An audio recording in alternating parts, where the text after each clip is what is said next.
बंधुओं एवं श्रद्धाशील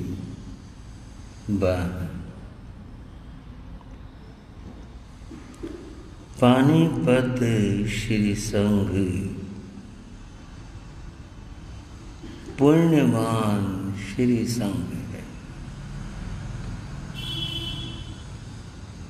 यहाँ पर सदैव ही संतों के और महासाध्वियों के दर्शन होते रहते। संत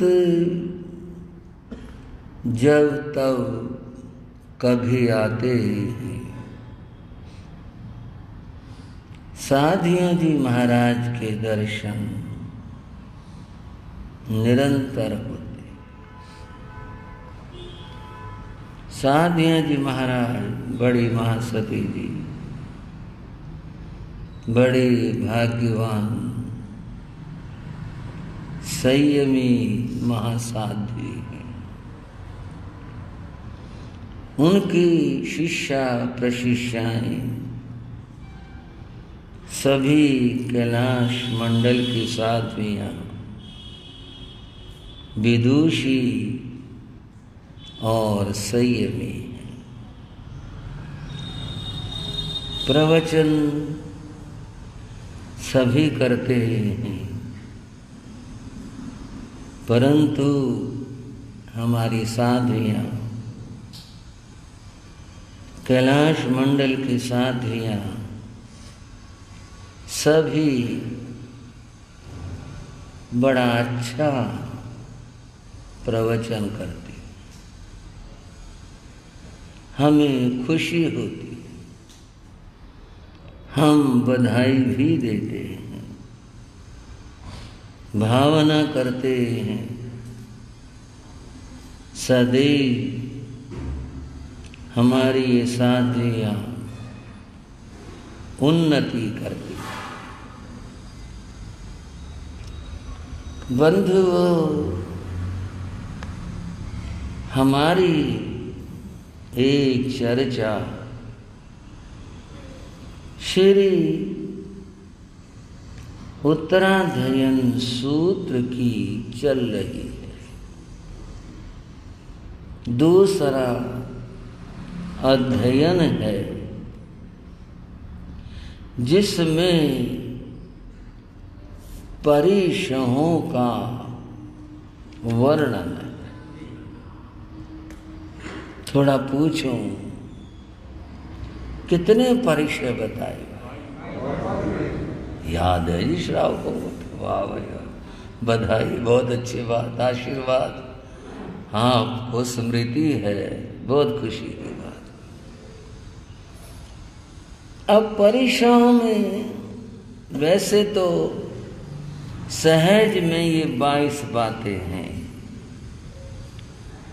सभी इसका अर्थ भी समझते हैं, इसका ये मतलब है, इसका ये अर्थ है। पर मैं थोड़ी सी विस्तार के साथ चर्चा कर रहा हूं। जैसे आज हमारे सामने अचेल परिचय है, नाम है अचेल परिचय। चेल वस्त्र को कहते। किसको भाई? कोश में वस्त्र के बहुत सारे नाम। वस्त्र है, चीर है, चेल है, अंबर है, और भी नाम, बहुत सारे नाम। अचेल का अर्थ हुआ वस्त्र का न होना, वस्त्र का न मिलना, वस्त्र पुराना होकर जीर्ण होकर नष्ट हो जाए, ऐसी स्थिति। उस स्थिति में साधु को व्यग्र परेशान नहीं होना, समभाव रखना, सहज रहना। यहां कुछ विचार और तर्क, विचार और तर्क क्या है? जैन धर्म दो परंपराओं में विभाजित है। वर्तमान में उन्हें दिगंबर और श्वेतांबर कहते हैं। ये दो मुख्य धाराएं। ये मैं कोई ऐसी बात शुरू नहीं कर रहा जिससे कुछ सोचना पड़े, सहज सारी दुनिया जानती है, सबको पता है। दिगंबर परंपरा में आगे कई शाखाएं, श्वेतांबर परंपरा में भी कई शाखाएं।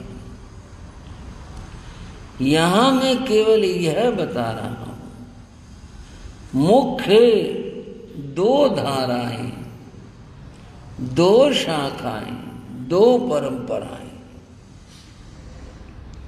अब इतिहास की बात करें तो इतिहास के साथ कभी न्याय नहीं होता। हाँ, पूछेंगे क्यों? इतिहास और इतिहासकार जिसके हाथ में कलम है वो चाहे जैसे लिख ले,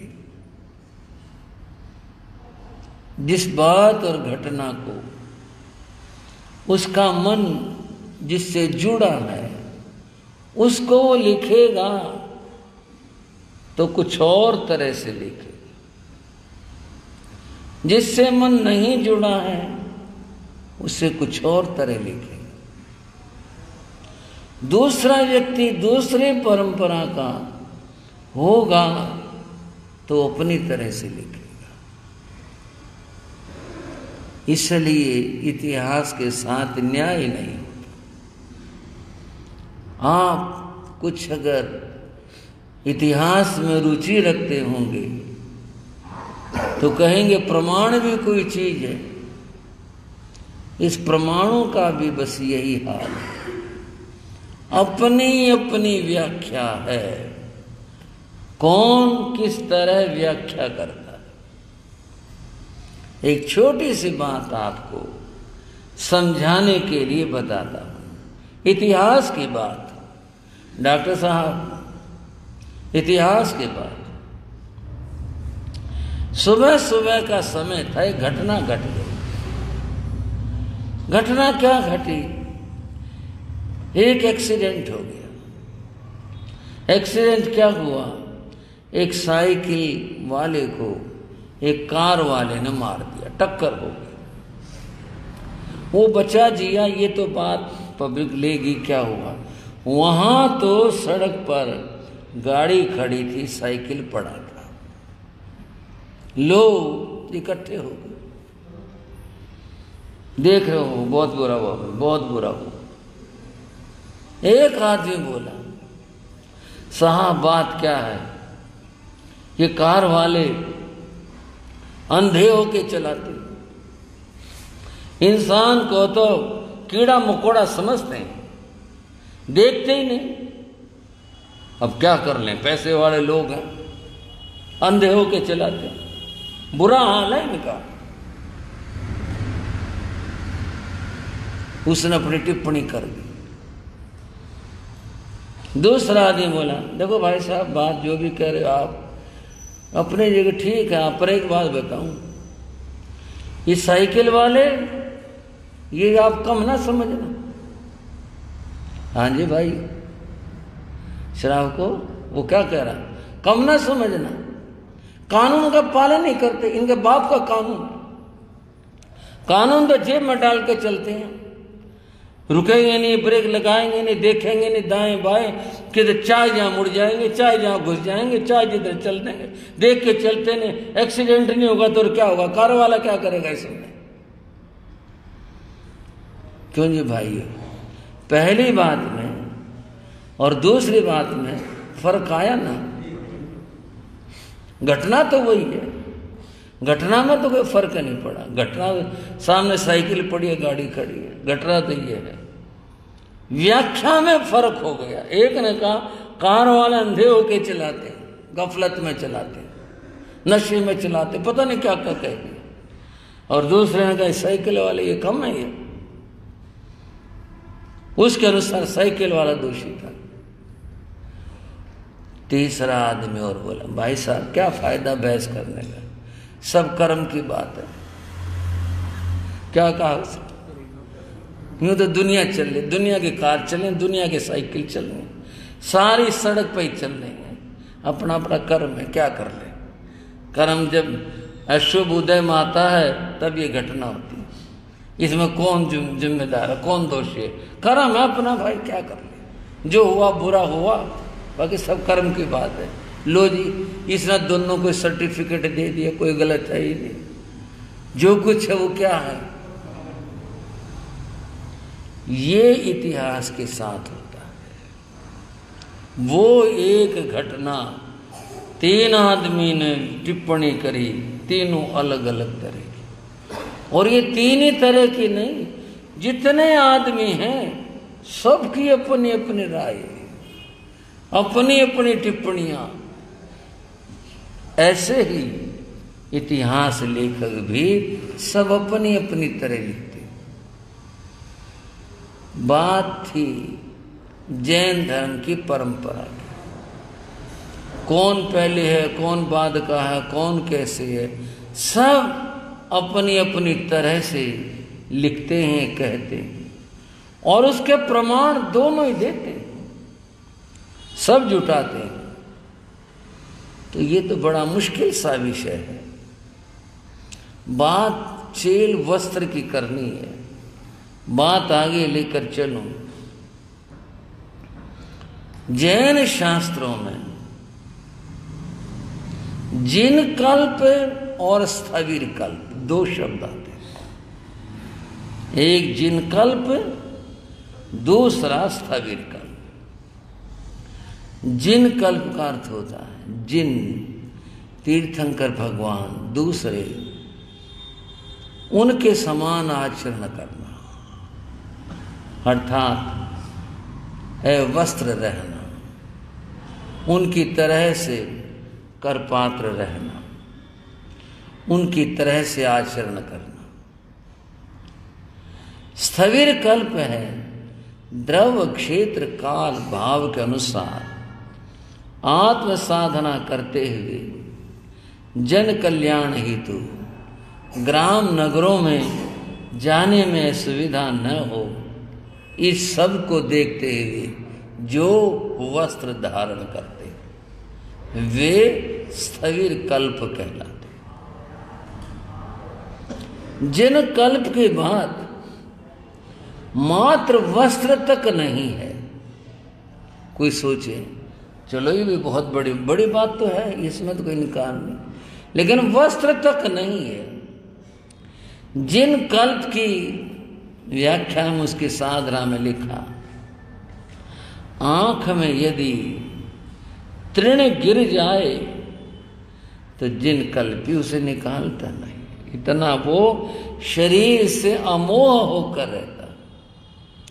पांव में कांटा लग जाए वो कांटा नहीं निकालता। और भी बातें, अब ये सब तो अध्ययन के और स्वाध्याय के विषय है। इतना ही है, जिसको जो रुचिकर है वो अपने रास्ते पर चले। जिन कल्प का मार्ग भी खुला है, स्थविर कल्प का मार्ग भी खुला है। जिसकी सामर्थ्य जैसी है, जिसकी जैसी रुचि है उसके ऊपर चले, बजाय इसके कि एक दूसरे पर टिप्पणी करें रास्ते। यहां आया अचेल परिचय। अचेल परिचय के बारे में मैंने कहा यह स्थिर कल्प का भी है और जिन कल्प का भी। जिन कल्प के लिए तो ये वस्त्र न होने पर, शीत आदि के लगने पर जो शांत रहे, समता में रहे, वह जिन कल्प है उसके लिए अचेल परिचय ये है। सविर कल्प का यह है वस्त्र न जाने, फट जाने पर, न मिलने पर, चुरा लिए जाने पर, कुछ भी हो जाने पर जो संभाव में रहता है, सहज रहता, कोई बात नहीं, ऐसे भी ठीक है, ऐसे भी सही है।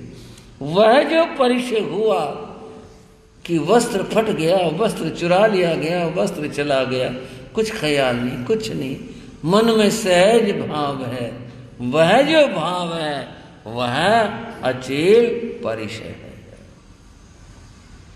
बंधुओं, अचेल परिचय की बात, साधु को प्रत्येक स्थिति में संभाव में रहना होता है। जो श्वेतांबर साहित्य है उसमें बताया गया कि मध्यकाल के यानी 2 से लेकर 23 तक जो तीर्थंकर हुए उनके आचार संहिता और प्रथम तीर्थंकर और अंतिम तीर्थंकर, इन 2 की आचार संहिता, इन दोनों में यानी इन दोनों की और उन 22 की, इनमें कुछ अंतर होता है। ये हमारी व्याख्याएं हैं। अंतर किस तरह से? जैसे पहले और अंतिम वाले श्वेत वस्त्र धारण करते हैं, मध्य वालों को जैसा मिल जाए उसी में काम चल, ठीक है, डालना ही है शरीर के ऊपर। वस्त्र के 2 उद्देश्य, शीत निवारण और लज्जा निवारण, 2 इसके उद्देश्य होते हैं। दोनों स्थितियों जिससे भी हो जाए, जैसा मिल जाए, जैसा याचना में मिल गया, जैसा गृहस्थ ने दे दिया वैसा ही ले लिया।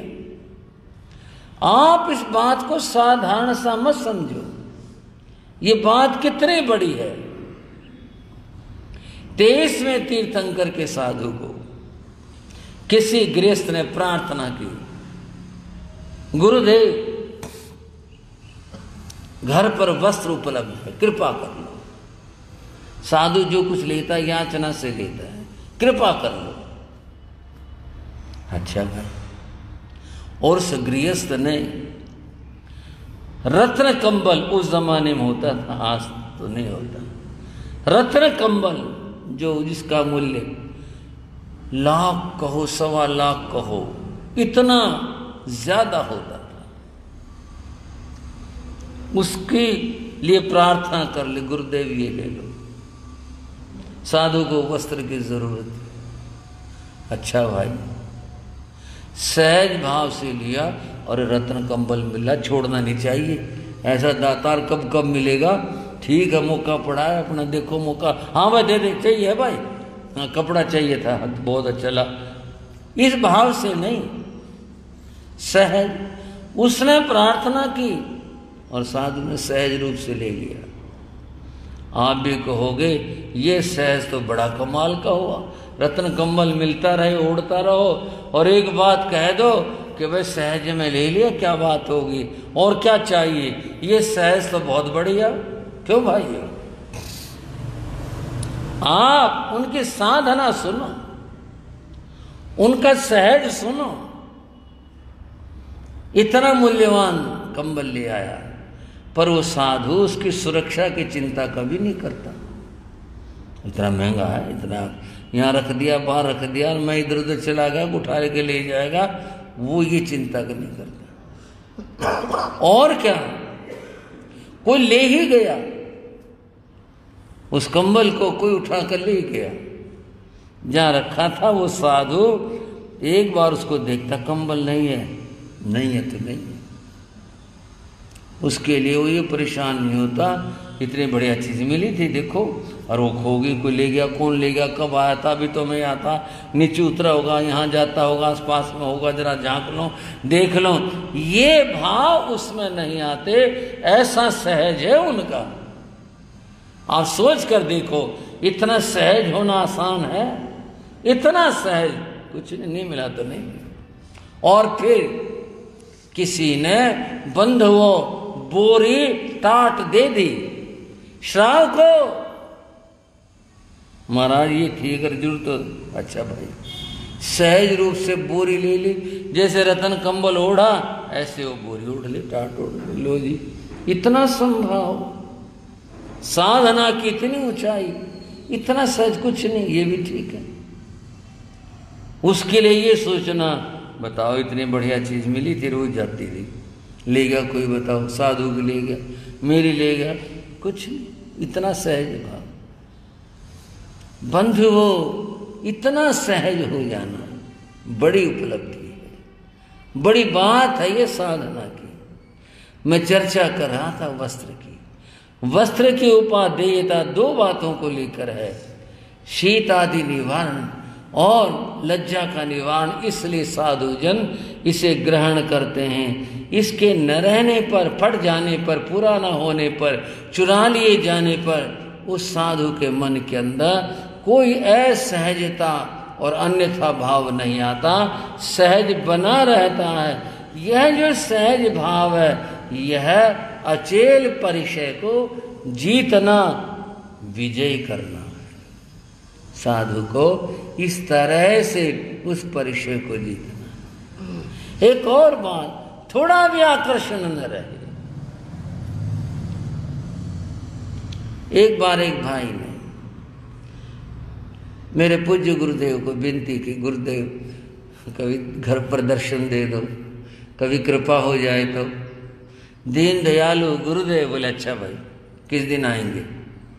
एक दिन मेरे से बोले, सुभद्र चलो, भाई कह रहा था आज उधर चलेंगे घूमने, दर्शन भी ले आएंगे, जैसे आपकी इच्छा हो। मैं था, श्री अमित मुनि जी थे, एक दो भाई भी था। हम उस दिशा में घूमने चले गए ना गुरु महाराज, और रास्ते में उसका घर था, उसके घर पहुंचे, बहुत खुश हुए। बहुत थोड़ा स्वास्थ्य बढ़िया नहीं था, वैसे तो घरों में नहीं बैठते, उन्होंने लकड़ी की एक ऊंची चौकी थी, गुरुदेव कृपा कर लो थोड़ी देर, गुरु महाराज विराज गए। उस भाई ने मेरे से कहा ये कुछ कृपा करवा दो गुरु महाराज से सिफारिश करके। मैंने कहा क्या बात है। बोले कुछ बहराना चाहते। मैंने कहा विनती कर लो गुरु महाराज से। तो वो उसकी धर्म पत्नी वो 4-5 जो शॉल होती हैं वो लेके आए, घर में थी। गुरु महाराज कृपा कर लो। गुरु महाराज बड़े कृपालु होते हैं। मेरे से बोले देख ले भाई सुभद्र, माँ जी आप देखो, आप कृपा करो। देखने के बाद में बोले ये देख ले, ये ले ले। मेरे से कहते हैं ये ले ले।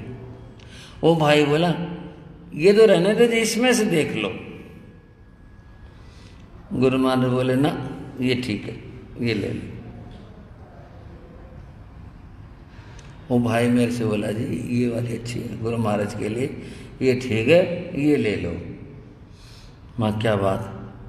बोला जी ये बढ़िया वाली है, 50,000 की है, ये तो 1000-1200 की है, साथ दिया कुछ नहीं है, ये ले लो। समझ गए भाई। गुरु महाराज से उसने कहा जी ये कृपा करो। बोला ना ये नहीं लेने, ये वाली ठीक है। एकदम फैसला। बोला ना ये वाली ठीक है। हाँ भाई ठीक है, जो बड़ों कह रहे ठीक है, वो लाए।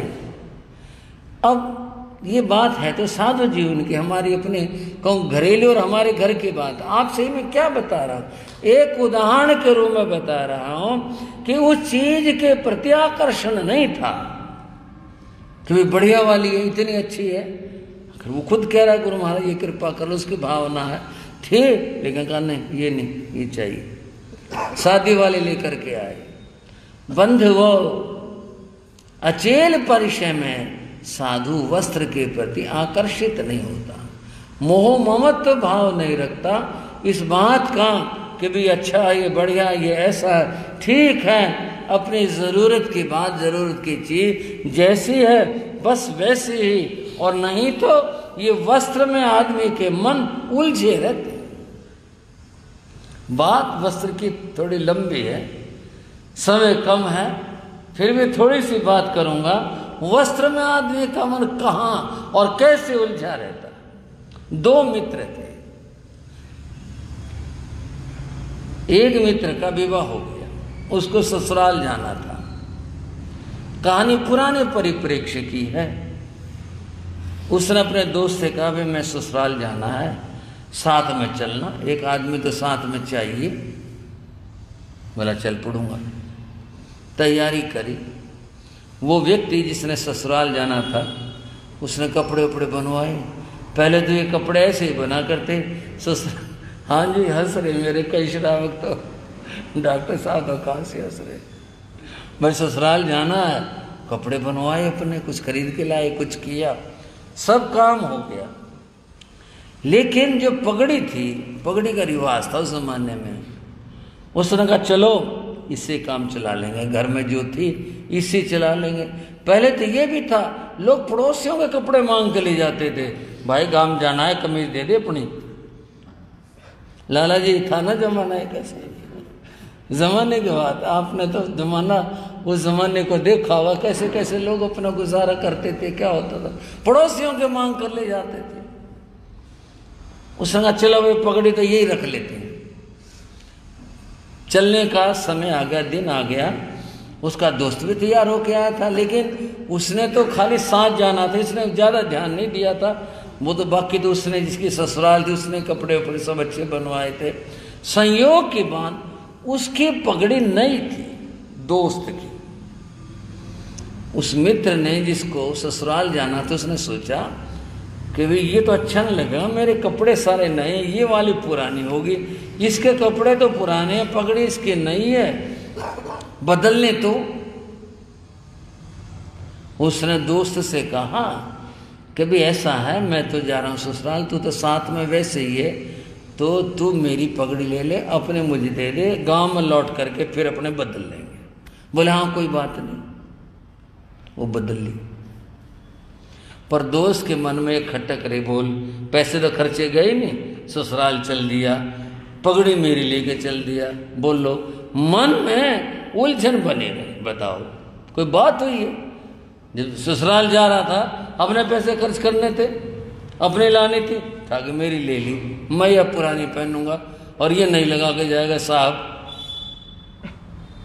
पैदल का रास्ता था, रास्ते में एक धर्मशाला में कहीं ठहरना होगा, रुक गए। जहाँ भी ठहरे धर्मशाला में और भी यात्री ठहरे हुए थे। कई लोगों को थोड़ा बोलने की आदत होती है, कई चुप रहते हैं। एक आदमी था, वो आया और भाई साहब कहाँ चले आप लोग? पास लग गया। वो जो दोस्त था उसने बताया जी ये मेरे दोस्त हैं और ये ससुराल जा रहे। बोला अच्छा अच्छा, जब भी तो नए कपड़े वपड़े डाल के चले भाई, ससुराल जा रहे, ठीक ठीक बहुत अच्छा। बोले हाँ बस ये ससुराल जा रहे थे, कपड़े भी नहीं लाए, सारी चीज़ नहीं लाए, और फिर वो पगड़ी इनकी पुरानी थी, मेरे से बोले भाई पगड़ी बदले, फिर पगड़ी मैंने अपने दे दी, इनके मैंने ले ली, तो बाकी तो कपड़े इनके अपने हैं, पगड़ी मेरी है। बड़ी बेइज्जती हुई। उस आदमी ने कहा बोले हद कर दी इसने तो, बिल्कुल उतार दी। बताओ ऐसी बताने वाली क्या बात थी इसके अंदर, बताओ। बात खत्म, उठ कर चला गया। उसने बहुत नाराजगी से पगड़ी उतार दी, ले ले रख ले अपनी पगड़ी, ऐसी बेइज्जती कर दी तेने। बोले ना भाई साहब क्या करो, निकल गई मुँह से, मेरा ऐसा कोई विचार नहीं था, मेरा कोई मन नहीं था आपकी बात को कहने का, बस वो निकल गई मेरे से। कैसे निकल गई मैं नहीं बता सकता, चलो माफ़ करो, कोई नहीं है तो आप मेरी ओढ़ लो। दूसरे दिन फिर चले, आगे फिर के ठहरा हो धर्मशाला में, वहाँ फिर टकर गए एक आदमी, उसने फिर परिचय पूछ लिया, उसने फिर परिचय दे दिया, और परिचय देने के बाद सबको बताने में बोला रही बात पगड़ी की, ये पगड़ी भी इनकी है। और तो सब ठीक, वो बोला भाई साहब पगड़ी के बारे में तो बताना पड़ेगा, पगड़ी इनकी कैसी है? बोले नहीं मैं नहीं कह रहा मेरी है, पगड़ी तो इनकी है। भाई साहब ये तो लगे तो ऐसे आपकी हो। बोला हाँ है तो मेरी, बाकी इनको दे दें, इनकी पगड़ी भी इनकी है। क्यों हो रहा है ये? वो मन जो है ना उस कपड़े में उलझा पड़ा है, उसके अंदर जो फंसा हुआ है। वो आदमी हटा, वो बोला तन आज फिर वही काम कर दिया कलवाड़ा, फिर बेइज्जती कर दी तन, मैं नहीं रखता तेरी पगड़ी, ले अपनी पगड़ी। बोला ना ना भाई साहब माफ करो, मैं बात ऐसे, वो सिर हो गया बता, पीछे पड़ लिया, बोला पगड़ी पगड़ी, मैं तो बता दिया था उसको पगड़ी भी इनकी है, आपके सामने कहा था कि नहीं कहा था पगड़ी इनकी है? वो पीछे पड़ लिया, बोला नहीं पगड़ी के बारे में बता। मैं तो जब कहना पड़ा, बोले नहीं मैं नहीं रखता। बोले नहीं हाथ तो रख लो, आगे मैं बात ही नहीं करूँ पगड़ी की। आगे फिर चले, फिर एक जगह ठहरना हुआ, फिर एक आदमी टकर गया, फिर वो परिचय की बात हुई और वो बोला भाई साहब पगड़ी का कोई जिक्र नहीं है, पगड़ी का कोई जिक्र नहीं है। बोले भाई साहब देखो आपने सारी बात तो बता दी, पर पगड़ी का जिक्र क्यों मना कर रहे हो, इसका तो बात। बोले ना ना ये झगड़े की जड़ है ये। बोले क्या बात है, झगड़े की जड़ क्यों है? बोले ना ना पगड़ी का जिक्र नहीं करता मैं। बोले भाई साहब बताओ तो सही, कोई बात जरूर है। बोले आप इनसे ही पूछ लो, यही बता देंगे पगड़ी के बारे में, मैं तो कुछ बताना चाहता ही नहीं पगड़ी के बारे में। बंध हो कपड़े के प्रति जब मोह होता है, वो यूं ही पगड़ी का खेल होता है, फिर यूं रहा करता है। साधु अचेल परिसर का विजेता होता है, वो वस्त्रों के मोह में नहीं फंसा करता, ये केवल उसकी अपनी समाचार और मर्यादा के अनुसार जो भी कुछ धारण किया जाता है मर्यादा के अनुसार होता है। दूसरा जिसको हम बाना और पहचान कहते हैं, भगवान का वचन है लोगे लिंग प्रयोजनम, ये प्रयोजन जो बाना है ये वस्त्र का है और है भी दुनिया में। हमारा श्वेत है, किसी का लाल है, किसी का पीला है, किसी का काला है, किसी का और तरह का है, ये सब पहचान है, ये पहचान वस्त्र से है। लेकिन मोह ममता आकर्षण इसके प्रति राग के भाव ये न रख करके सहज रूप से रहना ठीक है। ये अचेल परिचय को जीतना है। अचेल परिचय की कुछ और चर्चाएं भी रहती हैं, यथा समय कहने का भाव रखते हैं। आज चर्चा को विराम देते हैं। चत्तारे मंगलम, अरिहंता मंगलम, सिद्धा मंगलम, साहू मंगलम, केवली पुणतो धम्मो मंगलम। चत्तारे रघुत्तमा, अरिहंता रघुत्तमा, सिद्धा रघुत्तमा, साहू रघुत्तमा, केवली पुणतो धम्मो रघुत्तमो। चत्तारे शरणं प्रविज्जामि, अरिहन्ते शरणं प्रविज्जामि, सिद्धे शरणं प्रविज्जामि, साहू शरणं प्रविज्जामि, केवली प्रणतं धम्मं शरणं प्रविज्जामि। ये चार शरण दुख हरण जगत में और न शरणा कोई होगा। जो भव प्राणी करे आचरण उसका अजर अमर पद होगा, उसका सदा ही मंगल हो। मंगल आशीर्वाद, मंगल आशीर्वाद, मंगल आशीर्वाद।